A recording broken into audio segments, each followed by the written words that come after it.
The first step is to jack up the car and remove the road wheels. Please see the link at the end of this video for additional assistance with that task.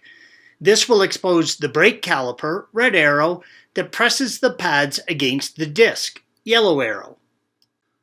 Begin by unplugging the wear sensor attached to the pad. It simply pulls out from where it is attached to the caliper, yellow arrow. Use a large screwdriver between the pad and disc, yellow arrow, to compress the caliper piston back into the caliper. This will make removing the caliper from the disc easier, especially if the pads are worn. Next, remove the two 12mm guide bolts, yellow arrows, holding the caliper to its mounts. After the guide bolts have been removed, you should be able to simply lift the caliper off of its mounts. Suspend the caliper using some zip ties or a rope, yellow arrow, until you are ready to work with it again.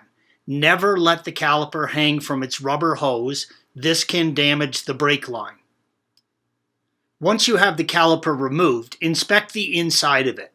Make sure that the dust boots and the clamping ring inside the caliper, red arrow, are not ripped or damaged. If they are, then the caliper may need to be rebuilt. To install the new pads, you will need to take a C-clamp and an old brake pad, yellow arrow, to push the caliper piston all the way back into the caliper. This is because the new pads are going to be quite a bit thicker than the old worn-out ones, and the piston is set in the old pad's position. Push the piston using the C-clamp, being careful not to use too much force. Be aware that as you push the pistons in the caliper, you will cause the level of the brake reservoir to rise. Make sure that you don't have too much fluid in your reservoir.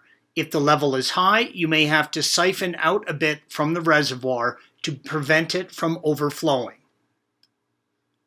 Move to the caliper mounting bracket and remove the two brake pads from their mounts, yellow arrow.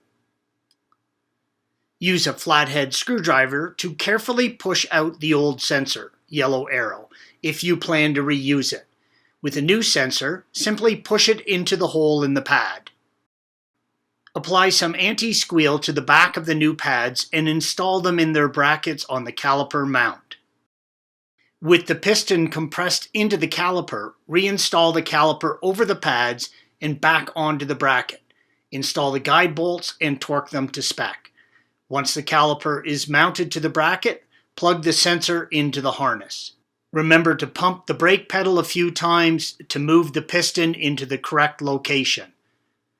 Brake pads have proper break-in procedures that are needed, or it will decrease the effectiveness of the brake. Please follow the break-in procedures that came with your pads. Thanks for watching. Click here to view the original article, along with hundreds of other DIY content for your car.